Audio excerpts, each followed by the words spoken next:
compliance, ele vem de uma expressão em inglês que é to comply with, que em inglês significa estar de acordo com regras, com códigos de conduta. E essas regras são tanto as regras internas da própria empresa, quanto as regras externas, que são dadas pelo ordenamento jurídico que é obedecido por essa empresa. O compliance, então, nada mais é do que estar em conformidade com essas leis e com esses regulamentos. E o compliance, ele trabalha muito com a questão de gestão de riscos. Então, foi isso que o Eudes falou. O compliance, ele vai se preocupar com 3 verbos, principalmente: prevenir, detectar e punir.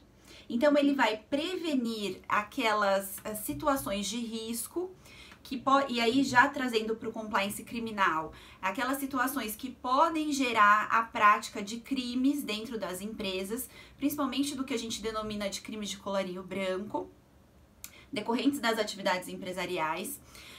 Detectar quais são esses riscos e se já estiver acontecendo essas más práticas, verificar onde elas estão acontecendo e punir os responsáveis pelas condutas. E aí, eu queria trazer aqui para vocês um dado uma pesquisa sobre maturidade dos programas de compliance no Brasil, feito pela KPMG. E esse estudo detectou que de 2017 a 2019, a gente teve um crescimento na ordem de 10% na implantação de compliance dentro das empresas. Então vejam que o compliance, ele está cada vez mais se desenvolvendo dentro das empresas e é um caminho sem volta. Cada vez mais as empresas, elas vão se blindar, elas vão tentar se blindar para criar esses códigos de conduta, criar essa estrutura de compliance, que pode ser tanto uma estrutura dentro da própria empresa, quanto a contratação de um escritório de advocacia, por exemplo, para exercer o compliance dentro da empresa. E aí eu acredito que esse segundo modelo é até melhor, porque é mais independente do que um órgão na própria empresa, né? A gente pode falar disso depois. Para realizar esses 3 verbos: prevenir as situações de risco, detectar onde essas infrações estão acontecendo e, no caso delas terem sido detectadas, como fazer para punir os infratores. E aí eu queria trazer aqui, né, então isso é a forma geral do compliance. O compliance, ele tem basicamente 3 áreas de atuação.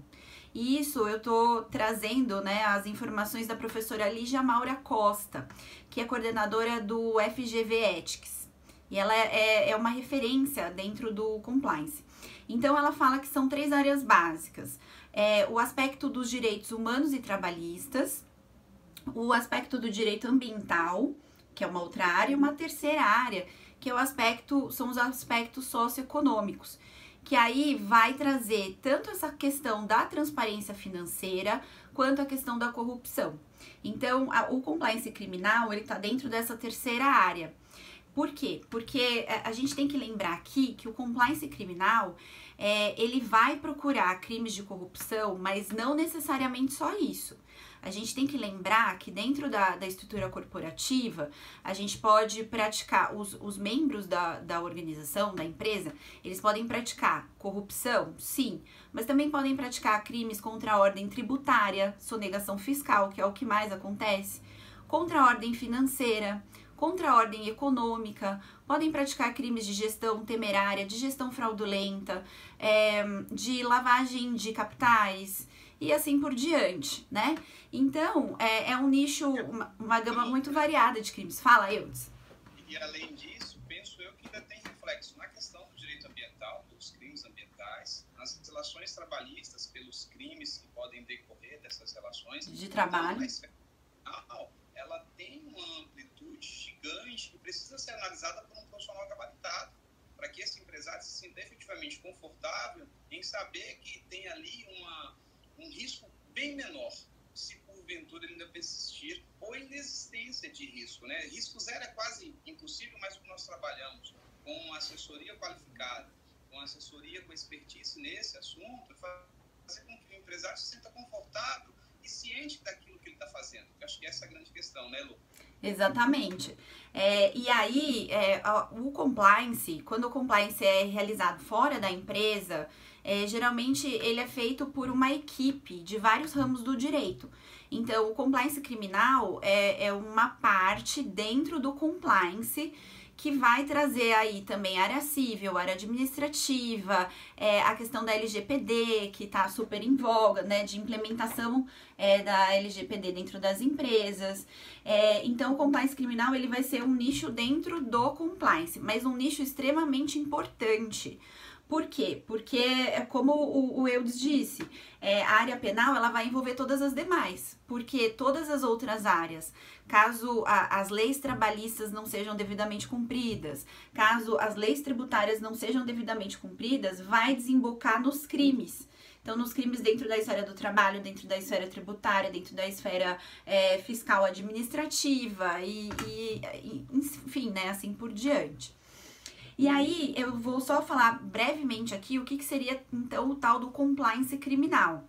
É um sistema de contínua avaliação das condutas praticadas nas atividades da empresa, tendo como objetivo, isso é importante, evitar a violação de normas criminais, a prática de crimes contra a empresa ou mesmo a práticas danosas sob a perspectiva criminal.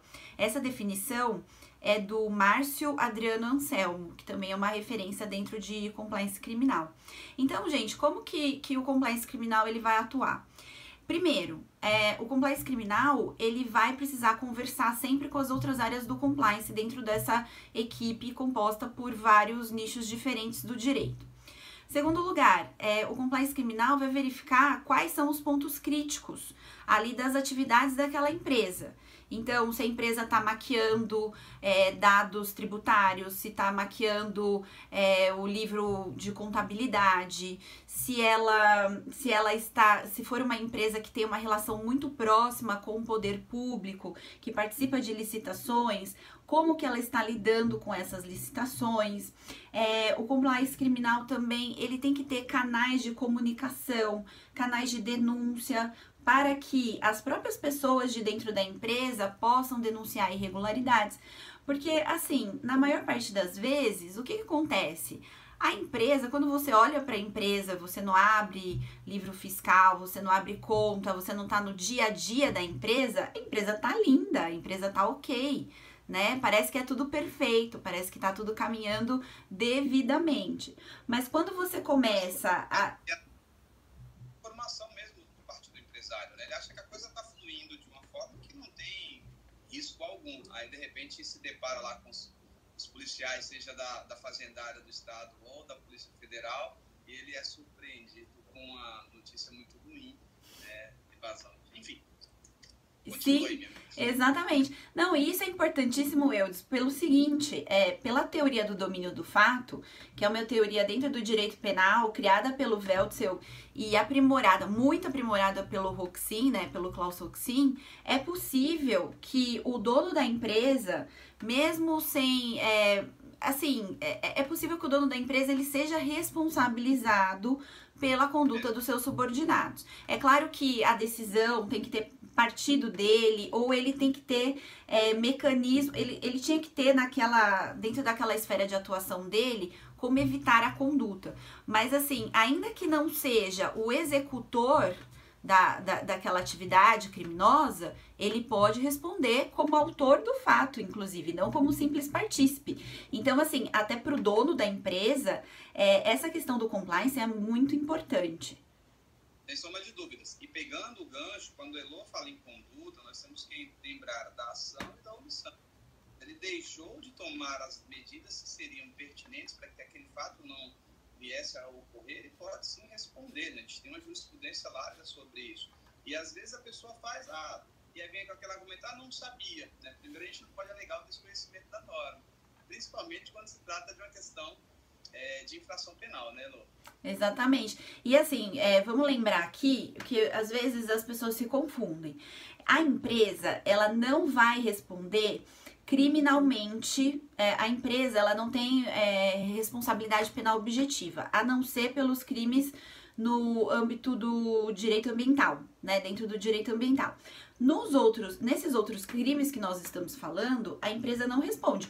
Mas isso não significa que as pessoas de dentro da empresa não possam responder. Inclusive, os CEOs, os diretores, os chefes, o conselho deliberativo, todas essas pessoas vão responder. Aliás, pegando o gancho, quando eu atuava no Ministério Público Federal, que eu era assessora, a gente estava cansado de ver casos, inclusive de bancos, em que o conselho diretivo todo era responsabilizado por gestão temerária, por gestão fraudulenta, por ter aprovado determinada transação financeira, quando na verdade não poderia. Então, a questão ela é bastante complexa, né? E aqui, Eudes, só para apimentar um pouco mais essa discussão, até mesmo a Controladoria Geral da União já tem diretivas nesse sentido de exigir compliance das empresas nas licitações de grandes valores. Então, por exemplo, depende de estado para estado, mas no geral, para contratos de 15 milhões ou mais, a empresa que está oferecendo, né, o serviço, ela tem que ter um compliance, uma estrutura de compliance dentro dela, para poder contratar com o poder público. Exatamente para quê? Para evitar essa lesão ao poder público, né? A evitar essa questão das más práticas dentro do sistema econômico. Esses dias, Elo, a gente atendeu uma empresa no escritório e justamente sobre esse quesito, ela não conseguiu preencher os requisitos, ela falou, não tem um compliance e tal, dá pra gente fazer agora? Poxa, agora não, a gente já tá no final do edital, a licitação já transcorreu, e será algo que deveria ser pensado lá atrás, né, estabelecida uma política, estabelecida ali quais são as regras para que você, né, pudesse se enquadrar nesta modalidade de contratação com o Estado. E acabou esse cliente perdendo, porque quando nós avisamos que era super importante, só que tem um custo, né, gente? Você contrata um escritório especializado, para que ele elabore todo uma blindagem, vamos pensar dessa forma, elabore todo um plano de compliance e tal. E aí, quando nós apresentamos o orçamento, a empresa simplesmente fala, não, esse gasto é preço que nós não precisamos ter nesse momento.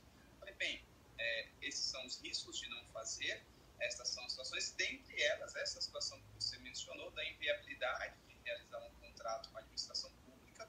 Ela falou, não, imagina, sabe aquela coisa de... Ah, não precisa, não, deixa.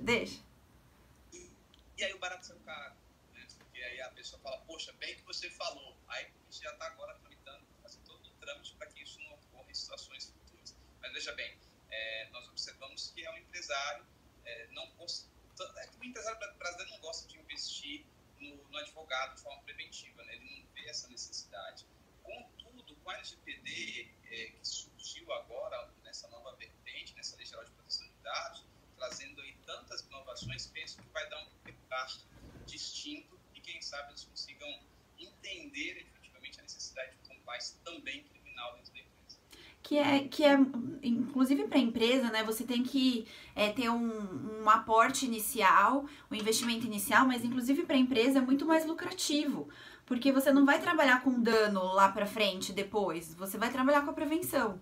Então é um dinheiro bem investido, mas é o que você disse, é toda essa questão de mudança de paradigma, né? Deixa eu trazer um pouquinho, Eudes, aqui, falar da origem do compliance. Como que surgiu essa história de compliance, né? Surgiu nos Estados Unidos através da Operação Watergate, que foi um escândalo de corrupção, um escândalo político que aconteceu lá, de forma que havia um caixa 2 no valor de $2.000 mensais, que é um valor, né, irrisório, se a gente for pensar em todos os escândalos brasileiros que já aconteceram. Mas... Fala, Eudes. Quase nada. É bobagenzinha, né? Só que assim, lá nos Estados Unidos, como não estava previsto em lei que era proibido, não era crime, né? Princípio da legalidade. E aí, isso deu origem ao surgimento da legislação americana, que é o FCPA. E aí, por quase 20 anos, os Estados Unidos tentaram convencer, principalmente a Europa, mas o mundo todo, da necessidade dessa legislação preventiva, da adoção pelas empresas dessas boas práticas, Até porque, como nos Estados Unidos, a partir da legislação americana do FCPA, começou a ser dada, inclusive, multa para as empresas que não agiam dessa forma ética, proba, né, multas administrativas, os Estados Unidos começaram no mercado internacional a serem menos competitivos, porque as outras empresas do mundo não utilizavam esse sistema. Até que a gente teve a Convenção OCDE, que começou a implementar isso no mundo. Depois a gente teve a Convenção da ONU contra a Corrupção, que é a convenção ratificada pelo maior número de países, inclusive o Brasil. E aí o Brasil, a partir de 2013, começou... Antes de 2013, a gente já tinha a lei dos crimes contra a ordem econômica, né? A gente já tinha algumas disposições nesse sentido. Mas, efetivamente, a partir de 2013, nós tivemos a inserção da Lei 12.846 de 2013, que é a Lei de Anticorrupção e Financiamento em relação ao financiamento do terrorismo, né?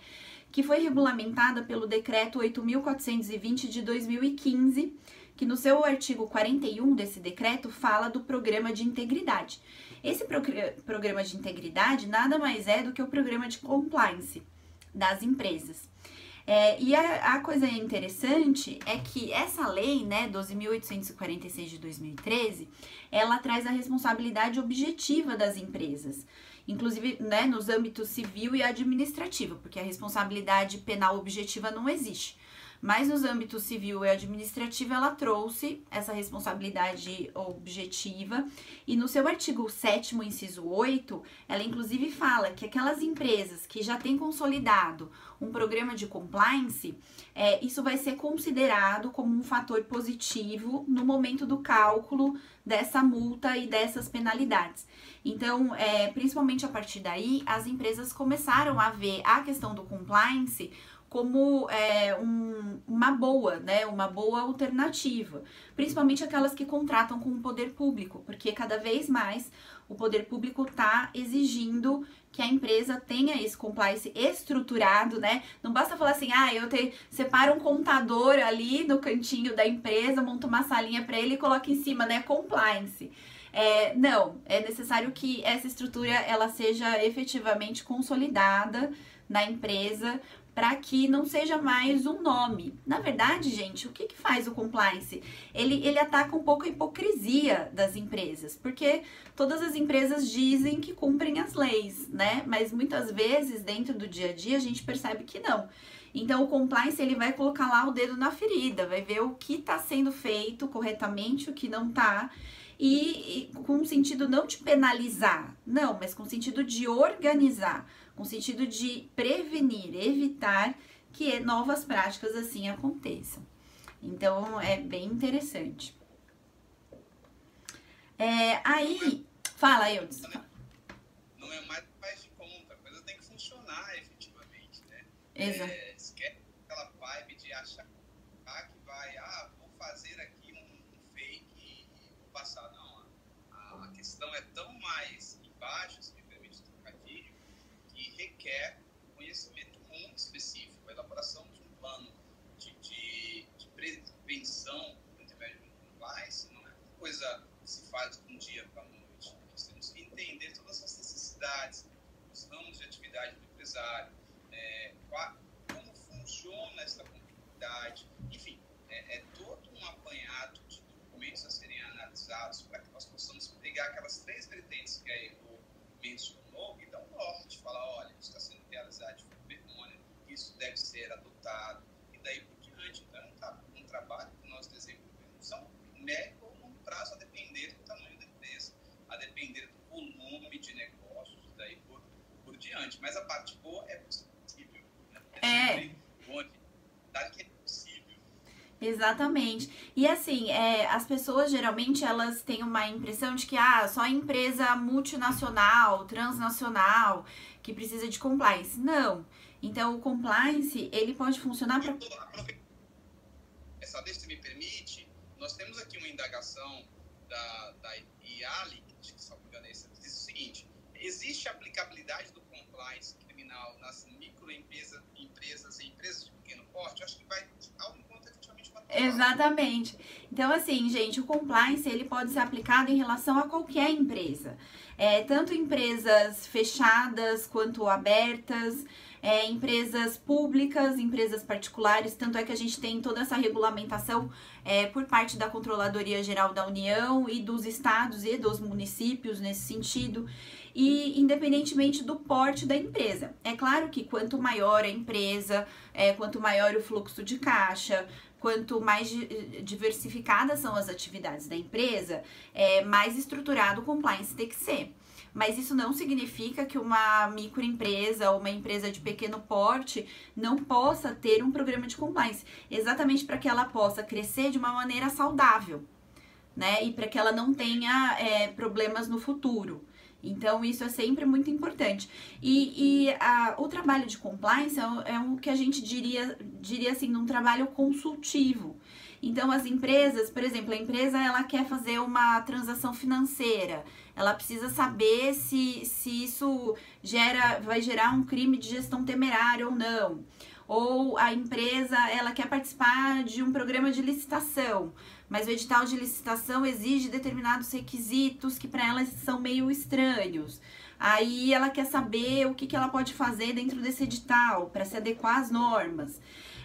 Então, o trabalho do advogado aqui, ele vai ser muito na esfera do consultivo. Você vai muitas vezes, tem que fazer um parecer. Então, a empresa, ela vem te perguntar, olha, atuação nesse sentido, caracteriza crime contra a ordem tributária? Ou, quero demitir não sei quantos funcionários, vou incorrer em algum crime trabalhista? E aí, através de pareceres, você vai dar a sua opinião. Agora, veja, o seu parecer não é uma mera opinião. Quando eu falo parecer, eu estou falando aqui de um parecer técnico, devidamente embasado e que vai te responsabilizar, inclusive criminalmente, se a empresa incorrer em crime. Então, para a empresa também é um respaldo, porque quando a empresa contrata um profissional para perguntar, olha, essa conduta aqui que eu estou praticando, ou que eu quero vir a praticar, ela caracteriza alguma infração de ordem do direito administrativo, de ordem do direito civil, de ordem do direito criminal? Se eu sou advogada parecerista, eu vou lá e falo assim, não caracteriza nenhuma violação, pode fazer. A empresa vai lá, ela faz, e lá pra frente ela é penalizada, a responsabilidade vai ser do advogado. Então, a nossa responsabilidade, atuando em compliance, ela é muito grande, né? Ela é uma grande responsabilidade. Então, não significa que por não estar atuando efetivamente no processo em si, a sua responsabilidade será menor. Ao contrário, muitas das vezes a sua responsabilidade será maior, porque você sabe que se você errar e der algum problema lá na frente, você será o responsável, né? Porque você falou para fazer ou para não fazer. Por isso que é muito importante, além de apontar ali as questões legais, também de lei, o posicionamento doutrinário, o posicionamento dos tribunais, o Tribunal de Justiça no qual a empresa tem ali a sede, os sucursais, o posicionamento do STJ, enfim, é fazer um apanhado efetivamente minucioso, de forma pormenorizada, para que você possa dar ali a salvaguarda, vamos pensar desta forma, a segurança que o empresário espera, né? E sempre que tiver alguma mudança de posicionamento, de entendimento em relação à jurisprudência, é muito pertinente você alertar aquele empresário que aquele parecer dado outrora, ele precisa ser adequado conforme a nova roupagem dada pelo Judiciário da Pátria, sob pena de você, se você está em um trabalho contínuo, sob pena de você incorrer ali em uma perda de uma chance ou alguma outra indenização em decorrência da elaboração de um documento técnico com falhas. Então, o parecer jurídico não é um brinquedo. Exatamente. As pessoas pensam, né, Elô, que a gente está advogando aqui no consultivo, que a gente está brincando. Muito pelo contrário, você pode ter responsabilidades tamanhas muito maior do que atuando dentro de um processo propriamente dito. Exatamente. Como brincar, né? Dentro do processo, a única coisa que você não pode fazer é perder braço. Exatamente, é isso, né? Enquanto que dentro do compliance, não, você vai estar auxiliando o administrador, o CEO, o conselho deliberativo, você que está dando respaldo para eles. Então, de forma geral, sua responsabilidade é muito maior.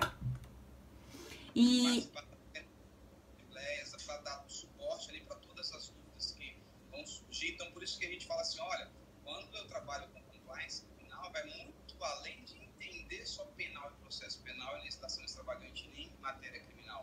tenho que entender os desdobros do direito tributário. A 8137 tem que estar na ponta da língua. Né? Exatamente.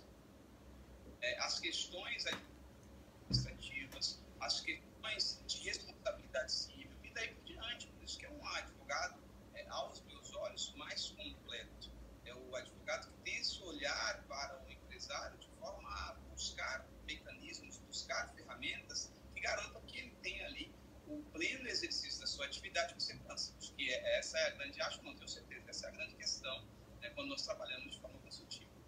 Exatamente. E é por isso que, assim, na grande maioria das vezes, o próprio advogado, ele trabalha com outras pessoas, né? Uma equipe, não é interdisciplinar, porque a disciplina é a mesma, é direito, mas, assim, vários ramos dentro do direito, né, para poder dar suporte àquela empresa.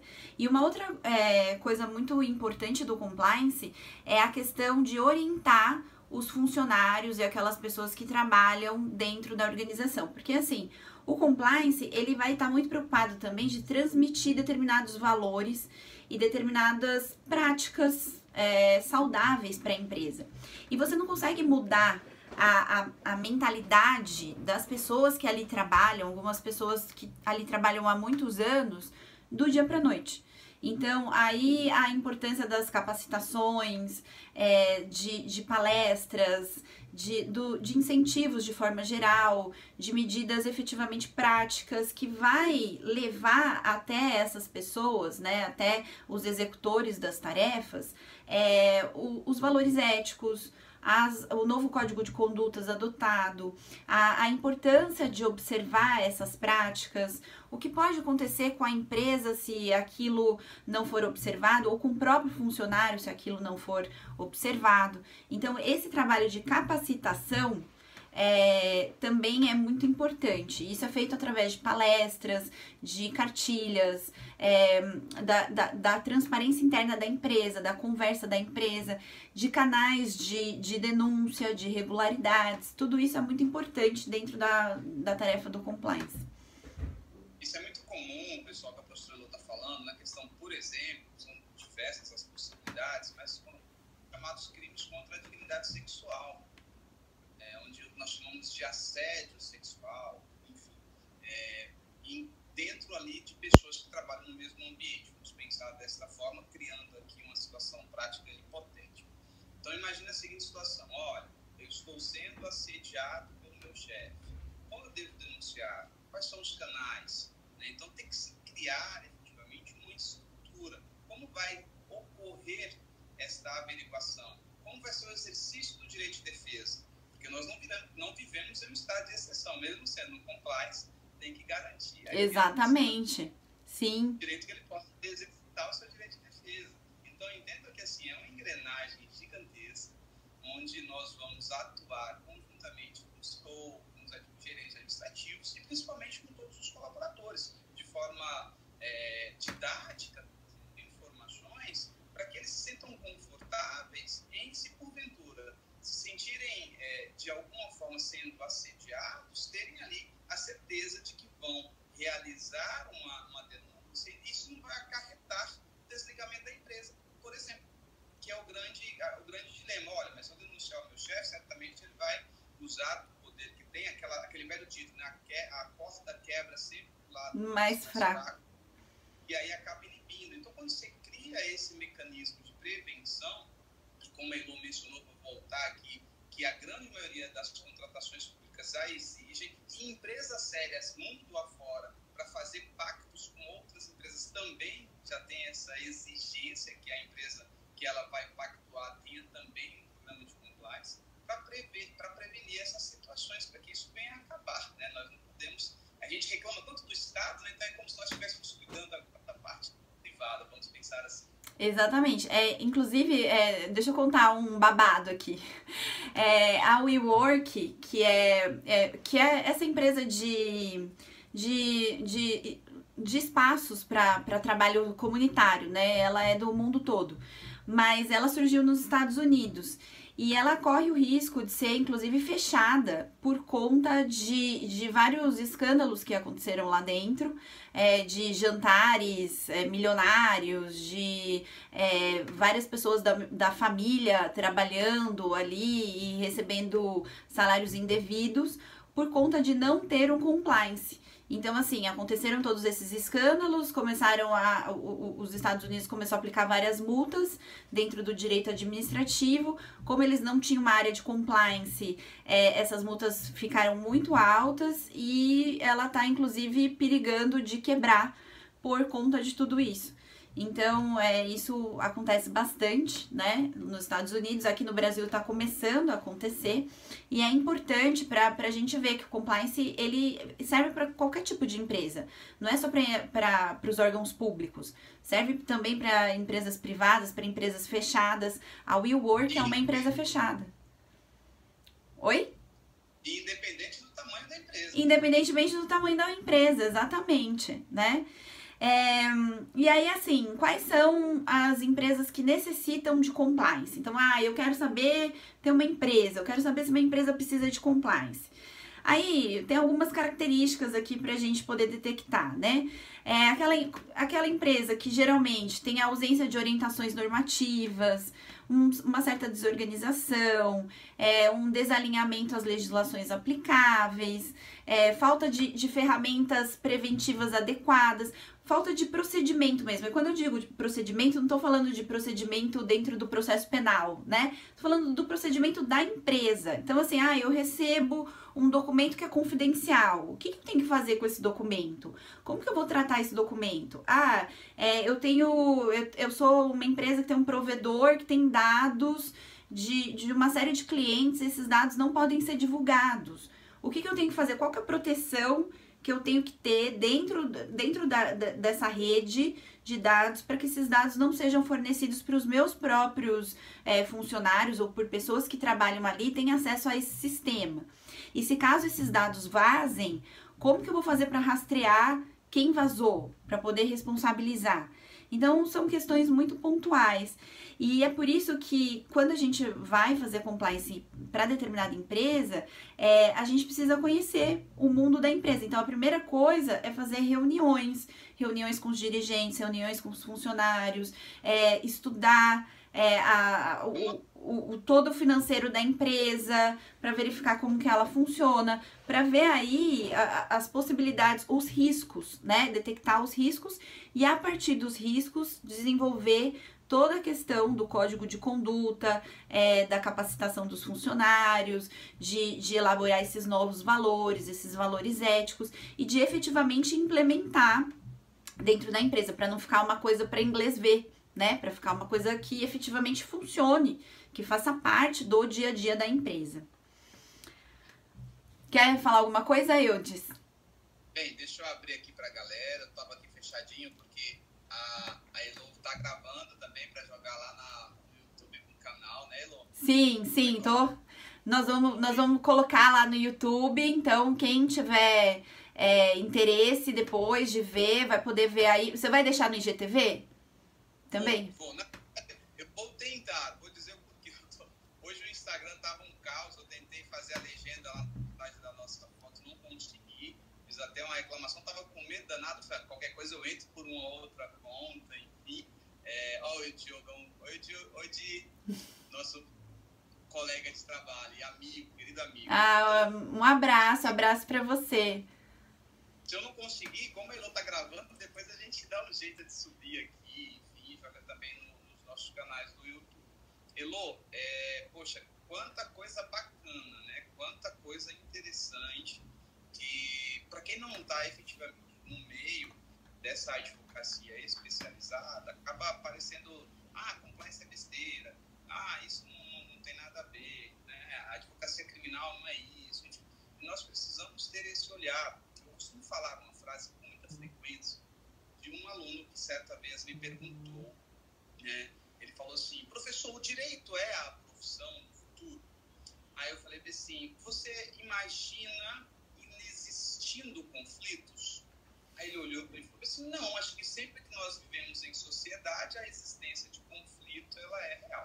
Então, eu ouso dizer que o direito foi, e será a profissão do presente. Sim, exatamente. É aquela que se preocupa com as relações que estão ocorrendo agora. Contudo, o profissional, como o Durso, nosso ex-presidente da OAB São Paulo, mencionava, o operador do direito, ele tem que ter um olhar no futuro. Ele tem que sair, sabe aquela conversa assim, olha, você tem que pensar fora da caixa? Na verdade, você tem que pegar essa caixa, jogar fora e ter uma mente totalmente aberta para o novo. E quando eu falo uma mente aberta para o novo, é analisar esses nichos distintos da advocacia e buscar soluções. Nós somos pessoas que resolvem problemas de forma preventiva, porque se for para remediar, vai sair mais caro para o cara. Exatamente. Não é verdade, Elu? Quando eu consigo prevenir e eu consigo agregar valor, eu consigo demonstrar para o empresário que efetivamente aquele ato ali realizado vai fazer com que ele tenha ganhos, porque o empresário visa o quê? Visa lucro.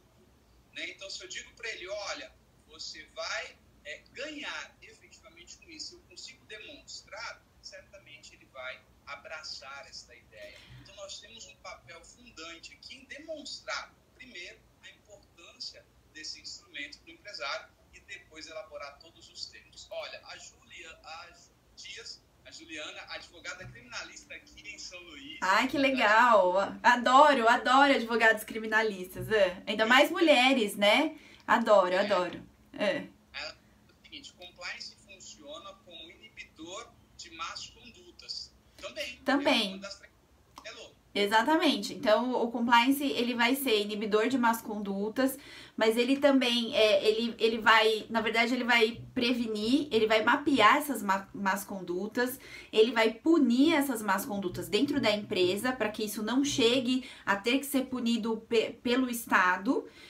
E ele, a partir daí, né, depois que ele já mapeou as más condutas, que ele já puniu as más condutas que precisariam ser punidas, ele vai prevenir, então ele vai tomar uma série de medidas para prevenir que essas más condutas sejam praticadas. E aí, entrando em consonância com o que o professor Eudes estava falando, quais são as principais vantagens do compliance? Então, Se me permite, deixa eu dar só um beijo para esse meu irmão que acabou de entrar, Pablo. A Elô, não sei se te ama, mas enfim, eu te amo. Ô, Eudes, pode amar que eu não sou ciumenta, viu? Pode amar que eu não sou ciumenta. Brincadeiras à parte, o casal penal, nota 1000 do Brasil. Pablo é o esposo da Elô, um querido irmão. Então, desculpe interromper, mas eu não ia deixar passar, viu? Sim, não, tá justificado. Então, quais são as principais... Eu sou advogada criminalista, eu quero vender o serviço de compliance para uma empresa. Eu sei que tem uma empresa lá que tá precisando, tá passando maus bocados na receita, né? Tá começando a ser processada por crime fiscal. Eu quero vender o compliance. Então, quais são as vantagens na hora de você vender? Porque, assim, o compliance nada mais é do que um serviço, né? É um serviço que você vai prestar para a empresa. Então, primeiro, um ganho de vantagem competitiva em relação à concorrência, principalmente para licitações, né, que a gente já falou aqui. Atração de investidores e de investimentos. Se a sua empresa ela está saudável e ela tem mecanismos para continuar saudável dentro das boas práticas, a chance de você ter investimentos é muito maior do que uma empresa que está desorganizada ou que nem tem um compliance, né? Identificação dos riscos e prevenção de problemas. Foi aquilo que a gente falou, né? Fica muito mais barato você estancar o problema na origem do que você correr atrás depois do prejuízo. Então, por mais que você tenha, num primeiro momento, que gastar, vamos colocar assim, né? Que investir no compliance... Investimento. Exatamente, né? Depois, um ganho de credibilidade, porque a empresa que tem efetivamente um compliance bem estruturado, ela tem mais credibilidade no mercado. Uma melhoria da eficiência e qualidade dos produtos e serviços. O próprio empresário, ele vai perceber que a empresa dele vai caminhar de uma forma mais eficiente, exatamente porque não vai existir aqueles entraves das más práticas. Aumento da governança, porque a partir do momento que você tem um compliance, os dirigentes, os chefes, eles estão em constante contato com a equipe de compliance, que está passando para ele todas as pedras do caminho, todos os gargalos da empresa, todos os entraves. Então, isso gera um aumento da governança. A consolidação de uma cultura organizacional. Então, veja, gente, é mais ou menos como uma família, né? A família, quando tá cada um para um canto com um valor diferente, ela não consegue interagir, ela não consegue conviver, ela não consegue produzir. A partir do momento que você tem os mesmos valores ou valores muito parecidos que embasam a todos, todo mundo vai caminhar no mesmo sentido. Ah, Heloísa, mas que valores que são esses? Quando você fala de valores, são os valores da empresa. Então, a gente vê que todas as empresas, elas têm um objetivo, elas têm a visão, os valores que a orientam, exatamente, né? Os valores que orientam. Então, são esses valores que têm que ser efetivamente implementados, porque às vezes eles aparecem só no portfólio da empresa, só no papel, e eles não são efetivamente vividos no dia a dia da organização. Por isso que eles têm que, né, continuar. A questão da sustentabilidade, porque a questão ambiental ela é sempre muito presente no compliance. O compliance, das vertentes é exatamente essa questão ambiental.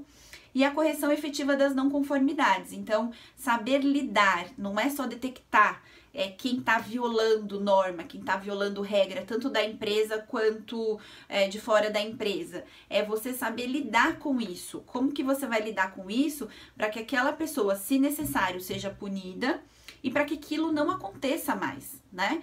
Porque às vezes você pune e a coisa continua acontecendo do mesmo jeito. Então, você precisa dessas técnicas. Só para, se me permite uma parte, só para complementar, a Cláudia, minha esposa, ela está terminando doutorado em administração, mestrado também foi em administração, e do estudo dela, do mestrado, foi a destinação de resíduos sólidos, né, dos resíduos ali, daquelas sobras, vamos pensar assim, que para algumas pessoas parecem coisas bobas. Isso tem impacto ambiental, por consequência tem crime ambiental, por consequência deve fazer parte de um planejamento de compliance. Então, observe como existe essa questão da governança, um desdobro gigante que aos olhos leigos passam despercebidos, e quando nós apontamos, o empresário fala, cara, eu não sabia que isso poderia ter um complicador tão grande. A gente fala, pois é, você deu sorte até hoje não ter recebido na fiscalização, mas se ela chegar, além de ter a questão do impacto em relação às questões de responsabilidade ambiental, etc., pode também existir a questão do crime. E quando nós falamos, você percebe aquele olhar de susto, assim, a pessoa fala, mas como assim crime? E quando você começa a mencionar todas as possíveis situações delitivas que ele pode incorrer com aquele ato, o cara fala, eita que eu vou pensar com carinho em fazer esse compliance. Mas às vezes nem desdobra para a questão criminal, mas para ação civil pública. Então, a gente tem aqui com a gente o caso de uma empresa de sucata, que também tem essa questão com os resíduos sólidos e está respondendo a uma série de ações civis públicas por conta disso. Então, tudo isso é muito custoso para a empresa, né? E até se você for pensar com honorários de advogado, muitas vezes se gasta muito mais com honorários advocatícios depois para acompanhar esses processos, para fazer TAC, termo de ajustamento de conduta e para cumprir o TAC, do que efetivamente você pagar para que você receba esse aporte antes, exatamente. Então, é muito vantajoso de toda forma que você analisa, é muito bom.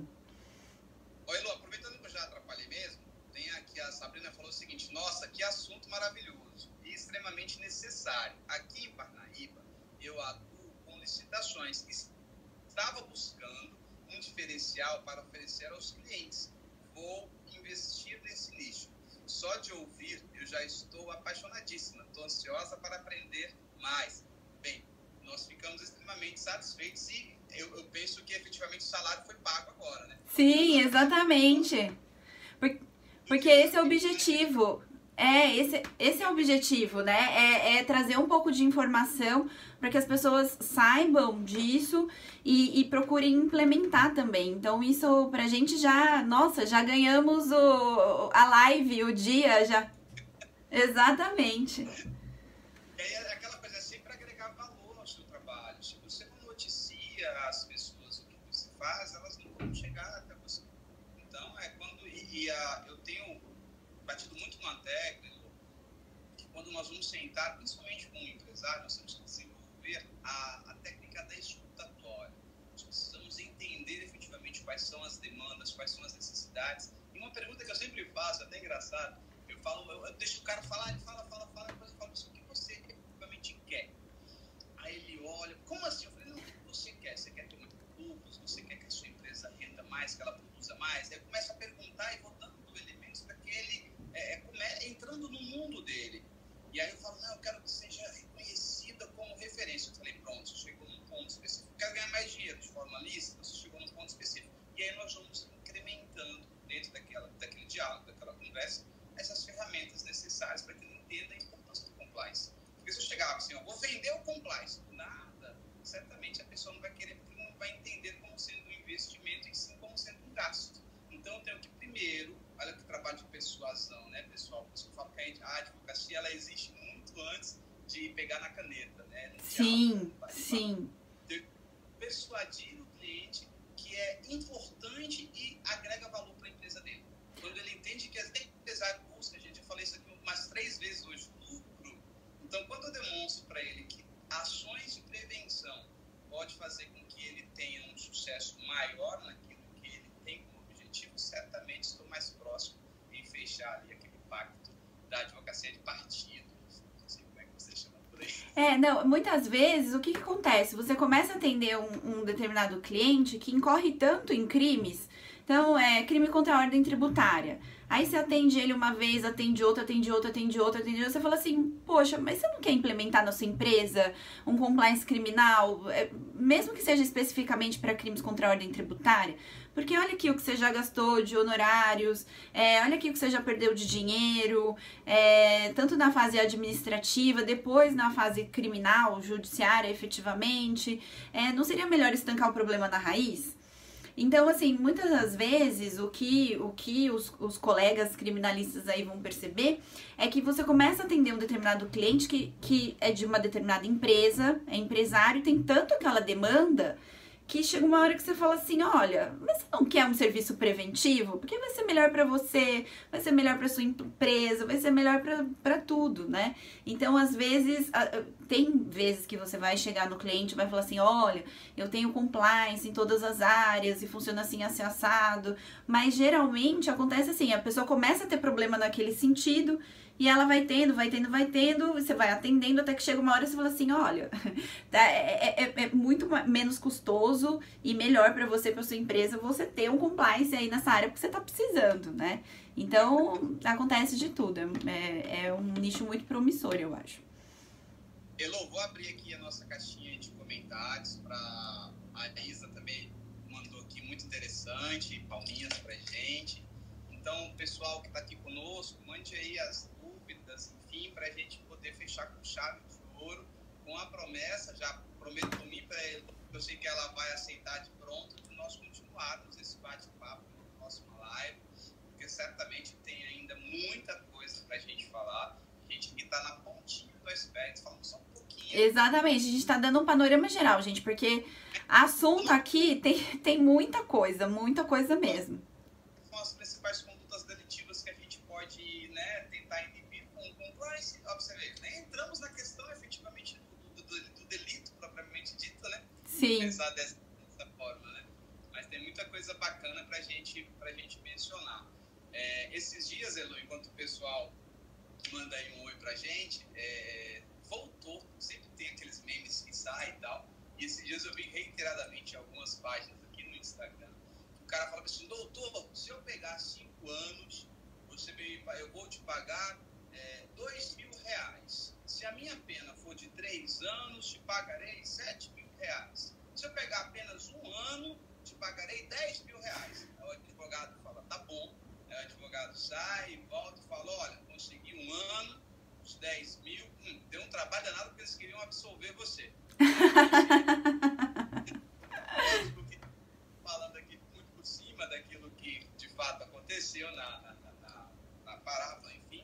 Mas só para a gente ter uma ideia, é o seguinte, efetivamente esse cara perdeu o cliente. Né? Cliente satisfeito é aquele cliente que vê que você deu sangue por ele, que você conquistou ali tudo que seria possível. Nós que advogamos no direito criminal, nessa vibe da advocacia voltada mais para empresas de compliance, de consultoria, enfim, a gente tem que ter uma atenção redobrada, porque nós fidelizamos o cliente, demonstrando efetivamente quais são as reais situações. Nós não podemos, dentro de um processo crime, por exemplo, prometer nada, não depende de nós, né? Agora, numa questão consultiva, eu sou um técnico responsável contratado para dar ali a solução. Então, tem que ter muito, mas muito cuidado nisso. Ó, deixa eu falar aqui. Adriano, beijo, Adriano. Parabéns, mestre. Forte abraço, professora Eutra. Sabrina, e as aulas, quando começam? Quando faço minha matrícula? O pessoal está querendo saber lá da nossa boss, que é a Elo. Penal e processo penal, especificamente para a questão da advocacia empresarial. Já, agora no começo de julho. A Érica, peguei metade da live, mas farei questão de assistir novamente, muito bacana. Por favor, tá vendo, Elu? Falei que a gente ia fazer, o pessoal vai gostar, então nós vamos voltar. Sim. Elu, me diga aí qual é o canal lá do YouTube para que a Érica e os demais possam assistir a live completinha quando você colocar lá pra gente. Então, é o meu nome, Heloísa Meroto De Luca. Eu acho que tá /Elomeroto. Mas se vocês entrarem no meu perfil do Instagram, @Elomeroto, lá no Linktree, que tem ali na minha bio, vai ter um direcionamento específico. Aí vocês vão ver lá, canal YouTube. Aí vocês clicam lá e já vão direto pro canal no YouTube.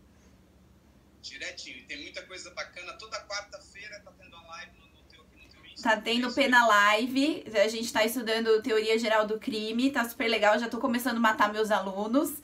Porque a coisa começa realmente boa, né? Os meus diamantes, exatamente. Eu começo a matar meus diamantes. Já comecei na quarta-feira passada. Já tenho uma listinha aqui das próximas vítimas. E a gente tá começando a falar sobre teoria do crime. Então, é a matéria mais maravilhosa. Pra mim, penal é sempre tudo mega maravilhoso, né? Mas, assim, a teoria do crime, pra mim, nada supera. Eu amo essa frente da matéria. Hashtag penal mais legal, com certeza. Então, gente, vocês estão todos convidados para assistir lá as nossas Pena Lives de quarta-feira, sempre com um tema de teoria geral do crime. É sempre super importante, tanto para você que está advogando e não se lembra de alguns conceitos, quanto para você que está estudando, precisa passar na OAB. Tem dicas super legais lá, super importantes. E eu espero vocês lá. É sempre um prazer recebê-los. E quem não está ainda no Insta da Elo, corre agora. Por favor, porque eu quero me... Vai lá, clica no nome da Elo, coloca pra seguir, tem muita coisa bacana, muita mesmo. Elo, o nosso queridíssimo professor Rossini, beijão, irmão. Felipe Rossini, queridos, lindos, a Daniela diz, perfeita, mando como sempre. Que legal. Robert é meu aluno aqui no IDEA, aqui em São Luís. Robert, estamos juntos, irmão. Penal é maravilhoso. E a Juliana, a doutora Juliana falou, convite aceito. Então pronto, vamos todo mundo. E aí, com a título de sugestão, Elo, talvez hoje arrumando mais trabalho para você, criar um Telegram, por exemplo, para que a gente possa trocar uma ideia com a galera sobre direito penal, as teses, enfim, tem muita coisa bacana pra gente. Sim, eu tenho um grupo no Telegram que é para passar os materiais das Pena Lives. De repente a gente pode usar esse grupo, ou enfim, eu crio um outro, a gente vê como que faz. Mas se quem quiser entrar, como que faz? Tá lá no Linktree também. É só entrar lá no @Elomeroto, por favor, gente. Me segue que eu quero ser uma blogueirinha de sucesso, tá? Meu sonho é ser uma blogueirinha de sucesso. Os alunos estão me ajudando nesse sentido. Precisa de gente assim, que nem Elo, pra levar o nosso nome jurídico lá em cima. Aí entra lá na minha Linktree e tem material Pena Live. Aí ele te encaminha direto pro Telegram. Tá tudo lá na Linktree. Tá lá o canal do YouTube, tá o material da Pena Live. E outra, deixa eu falar pra você em primeira mão que em julho agora, finalzinho de julho, eu vou lançar o meu curso de criminologia. Que tá super bacana, mega estruturado, vão ser 5 módulos, mais um módulo complementar para quem fechar os 5. Você pode escolher qual módulo você quer cursar. Tá muito, muito, muito legal. Vou divulgar, assim, a grande inauguração vai ser na segunda-feira. Mas... Por favor, eu vou fazer questão de divulgar também. Ai, obrigada. E agora já falando pra você em primeiríssima mão aqui. Tô terminando de fazer o material da divulgação. Que legal, Elô. Pô, você sabe que para mim vai ser um prazer. Olha, o Fábio, o doutor Fábio, irmão, saudades. Boa noite, professor Fábio Brito, seu aluno da Uninove. A Ju reforçando aí boa ideia do Telegram. A Érica, maravilhosa. De fato, minha amiga é sensacional. O Bruno Melo, a Bruna Melo, saudades, professor Eudes, meu professor de graduação Uninove, turma de 2016. Nossa, que legal. Gostaria de participar, atuo no criminal, as dificuldades na atuação na prática, os desafios para os que iniciam didática, best prática de fato. Ó, Jonas aqui, salve, grande professor eu, saudades mil. De fato, galera, eu penso que a ideia que a gente tem aqui, eu, a Elô, o Pablo, costumo dizer por nós, porque é um time que a gente tem há algum tempo muito coeso, e a gente gosta muito dessa questão da aula. Né? Uma vez perguntou assim, aula dá dinheiro? Falei, cara, dá prazer. Tudo que você faz com prazer, tudo que você faz por amar, tem retorno financeiro. Então, assim, é uma coisa que é consequência da outra. Muitos não vão para a docência no início de carreira por falar assim, olha, você paga muito pouco para professor. Então, assim, eu, Elô, o Pablo, a galera aqui, o Rogério, a galera que está há algum tempo, o Braga, enfim, nós amamos efetivamente o que nós fazemos. O Rossini, o Diogo, a galera que está aí com a gente todo dia, a gente gosta disso. Gosta de dar aula, gosta de trazer um pouquinho do dia a dia. E é sempre essa pegada prática, né? Mostrar o que a gente está fazendo, o que está acontecendo, o que é que está dando retorno, o que é que está dando errado, que é para que você não possa ir para o caminho que está dando errado, tem sempre o caminho que está dando certo, sempre de olho na jurisprudência, na norma, foco no Tribunal de Justiça que você está vinculado, isso vai dar uma base legal, e acompanhar pessoas excepcionais como a professora Heloísa Merotto, que certamente vai contribuir diariamente o seu aprender, o seu desenvolver na advocacia. Enfim, e o professor Eudes, né? Que também é excelência no assunto. Tamo junto e misturado. Exatamente. Elô, não vou tomar mais o seu tempo, porque se deixar, você sabe que eu falo demais, a coisa vai longe. Ah, são dois, eu também. Mas foi um prazer muito grande. Muito obrigada pela oportunidade, adorei participar aqui do, não sei se é o horário do café agora, mas café com Eudes, né? Adorei participar. Adorei participar da nossa live. Ah, tem aguinha aqui também, ó. Aqui não tem café, mas tem bastante água aqui. Não, mas tem um cafezinho aqui do lado. Acho que vou ter que começar a filmar aqui nessa negócio do café e vou preparar meu chocolate, já que eu não tomo café. Vou fazer o café, gostei, tá aí. Café com Eudes, Fica ou chocolate com Eudes, né? Não sei. Vai funcionar melhor, eu consigo consumir a coisa. Minha amiga, Deus abençoe. Muito obrigado. Foi um bate-papo leve, como sempre, muito conhecimento. Eu costumo derramar elogios para você e faço aqui publicamente mais uma vez, porque é uma profissional que, além de minha amiga, é uma profissional ímpar, é uma pessoa que se dedica efetivamente ao que faz, se dedica 100%. Então, tenho muito orgulho de trabalhar com você, tenho muito orgulho de ter você no meu nicho, no meu núcleo de pessoas que posso chamar de amigos. Então, muitíssimo obrigado. Ah, eu que agradeço. Eu que agradeço muitíssimo, é um verdadeiro prazer, uma honra estar aqui, receber todos esses elogios. Já ganhei meu final de semana, né? Ganhei minha sexta-feira, meu final de semana. Muito obrigada pela oportunidade, obrigada a todos vocês, gente, muito obrigada por nos assistirem. Procurem lá o nosso Instagram, canal no YouTube, e estamos juntos sempre. Estaremos juntos aí nos cursos, né? E nos próximos projetos, com certeza, conte com a gente, estaremos sempre com você. Então é isso, gente. Beijo. E beijo pra todos aí. Fala pro povo que eu tô morrendo de saudade. Se Deus quiser, nós vamos aí pra São Luís pra visitar essa terra linda, com esse povo maravilhoso e vocês. Tá. Então tá bom. Beijo. Tchau, pessoal. Obrigado. Tchau, gente. Até mais. Tchau, tchau.